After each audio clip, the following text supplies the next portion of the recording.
Owls in the Family, Chapter 7, Part 1. You can see the Roman numeral that I've written for 7 is 5 plus 1 plus 1. So 5 plus 1 plus 1, 7. All right, and I put a picture of a fierce-looking great horned owl today because that's sort of what might happen in the chapter. Okay, last time I asked you a question about, are all owls nocturnal? And the answer is no.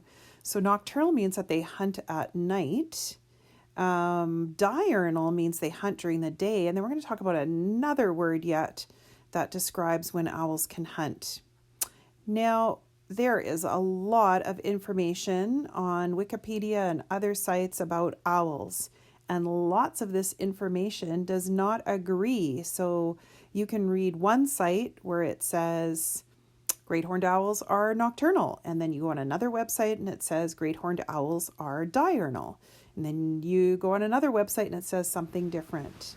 We're going to talk about why that might be in a minute. But there's a general rule. It doesn't always work, but there's a general rule about figuring out what hunting patterns owls like to have. So let's look at the nocturnal animals who hunt at night. So we have the barn owl here. We've got the tawny owl. The barred owl, B-A-R-R-E-D. It's called that because the black spots looks like little bars on its fur. This owl lives in Surrey. It lives all over the place, but it makes its home in Surrey as well. At nighttime, if you ever hear an owl sound that sounds like this, who cooks for you? Who cooks for you? It sounds like the words, who cooks for you? That is the barred owl. And then here we have the spotted wood owl. Not a familiar one to me. I don't think that lives around here. Now, I just want you to look at something for a minute. I want you to look at all the eyes of these owls. And think about what is the same about all of them. Yes, they are black. So, nocturnal owls that hunt at night, for the most part, are owls that have black eyes. Okay, let's look at the next group, diurnal. So they hunt during the day and they sleep during the night. We've got the snowy owl, the hawk owl, which behaves a lot like a hawk, but is still an owl. The pygmy owl, this is one of the ones that a lot of you found on your research. And the burrowing owl. And then here's an owl that lives very, very close to my house. I've seen this owl hunting during the day. This is called the short-eared owl. Okay. So what do you notice about these guys? Right. So they have yellow eyes. All right. Now there's a third kind of category for owls. And some of you found this word, crepuscular. Crepuscular. Try to say that out loud. Crepuscular. And this means that they hunt during dawn and dusk. So when the sun is rising, so it's not full light and it's not full dark. And when the sun is setting, not full light and not full dark. We've got the great horned owl right here. And then this one is called the dusty eagle owl. I'm not familiar with that one. Look at the color of their eyes. Orange. Now, that's the general rule, okay? But here's the thing. Lots of the websites mix up all this information. So the basic thing to remember about owls is that they are this. They are incredibly adaptable. Okay, some owls are not, but a lot of owls are. That means they can change their behavior, their hunting, what they eat, where they make their nests. They can change their hunting, their nests, all the kinds of behaviors if circumstances change. Okay, we're just going to explain what we mean by that. So circumstances is the situation in which you find yourself. So if an owl that usually hunts during night cannot find food at night, they will adapt and they will try to look for food during the daytime. Okay, so they will change their hunting behaviors. Now, some of the owls have specific types of eyesight that are really suited to hunting at one particular time of the day or another. So they cannot change as easily, but the great horned owl is a really adaptable owl. And when I was looking up the research on this, some sites said it was nocturnal, some sites said it was diurnal, and some sites said it was crepuscular. So the information out there is very different. But that's the thing to remember. A really adaptable animal, not an owl, that you've probably seen is a raccoon. Now, raccoons are a wild animal. They have lived for a long time on this earth by hunting their food in the wild. But they have adapted to living with people in towns and cities. They have adapted to, now they know how to open garbage cans, and they know where people keep their food. And so they have learned to live in a people habitat and not just find their food in the wild. So some animals are really adaptable like that, and they can survive.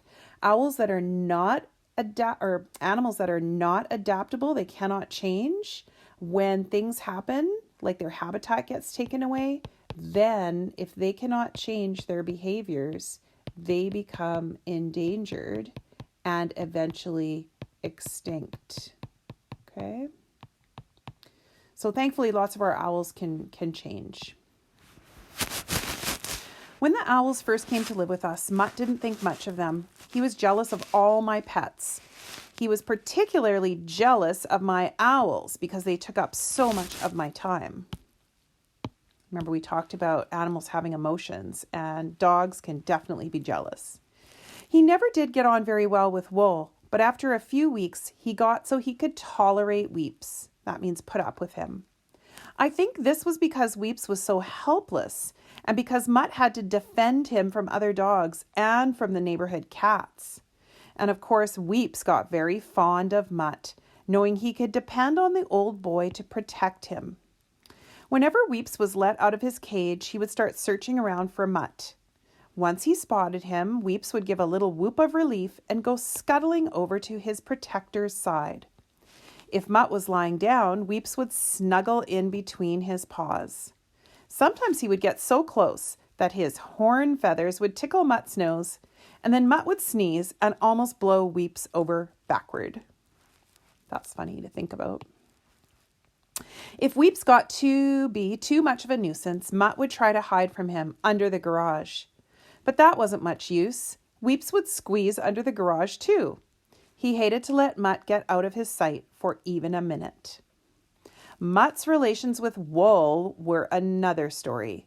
Wool wasn't afraid of anything that walked, flew, or crawled, and that included Mutt. As far as Wool was concerned, old Mutt was something to be teased and pestered, and Wool used to tease the life half out of him. Mutt was an absent-minded sort of dog. Instead of burying a bone he didn't happen to be using at the moment, he would often forget about it and leave it lying on the grass. That was a mistake, because sooner or later Wool would see it, swoop down, and carry it off. It wasn't that Wool liked bones himself. Not having any teeth, he couldn't chew them. He just liked to take them away from Mutt. Once he had the bone, he would put it somewhere where Mutt could see it or smell it, but couldn't reach it. Sometimes he would put the bone in the crotch of a tree just high enough so Mutt couldn't jump up and get it. Or sometimes he would hide it in the gutters of the porch roof so that the nice, rich bone smell would drift down and torment Mutt until he was nearly crazy. Another of Wool's tricks was stealing Mutt's dinner. Mutt used to be fed on the back porch about 5 o'clock each afternoon. When Wool was feeling particularly bored or ornery, that means grumpy, he would play the dinner stealing game. Having waited until Mutt started eating, Wool would scoot around to the front of the house and set up such a ruckus that it sounded like 2 dog fights and a cat fight all happening at once. Mutt always fell for it. As soon as he heard the row, he would come tearing around the corner, woofing, and ready for trouble. But while he was peering around in his short-sighted way to see where the trouble was, Wool would have flown over the top of the house and be gobbling down Mutt's dinner on the back porch. When Mutt got back and found the plate empty, he would look very puzzled. Being absent-minded, that means not being able to remember very well, he couldn't always remember whether he had finished his dinner or not. All he knew was that he still felt hungry. But Wool's favorite game with Mutt was the tail squeeze. Mutt was already a fairly old dog when the Owls came to live with us, and during the heat of the summer afternoons, he liked to have a snooze under the poplar trees in our front yard. He had hollowed out a bed for himself in the moist earth beneath the trees, where he could lie in comfort until the sun started to go down and the air began to get a little cooler.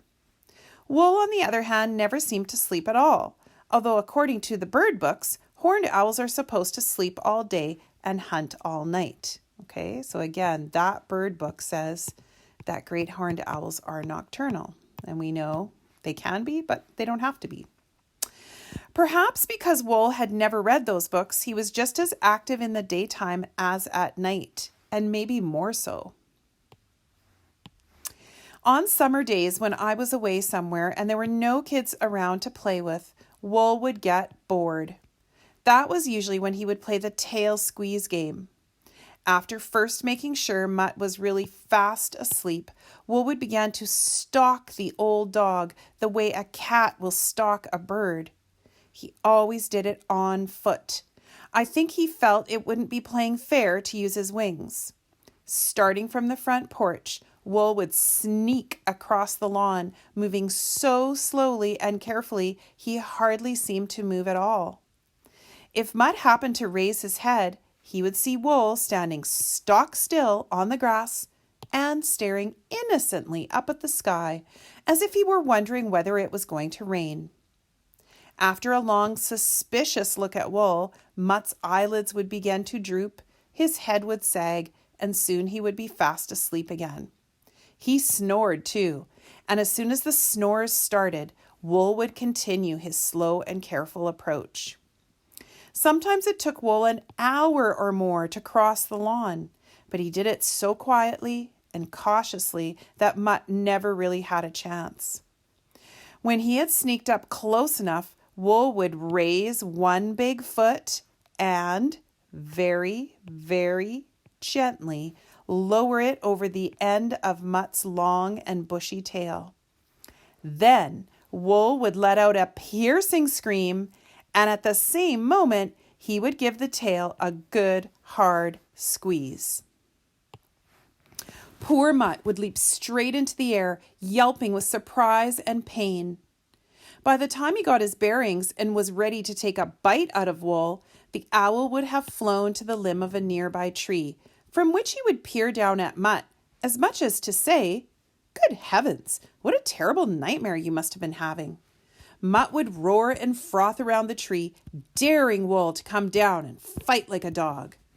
Then Wool would make things even worse by closing his eyes and pretending to go sound asleep. Okay, and there is a picture of Wool up to his nastiest trick. I feel sorry for Mutt. All right, the question today is a comprehension question. So on the comment section, you can write list the 3 games that Wool liked to play on Mutt. Very easy for today.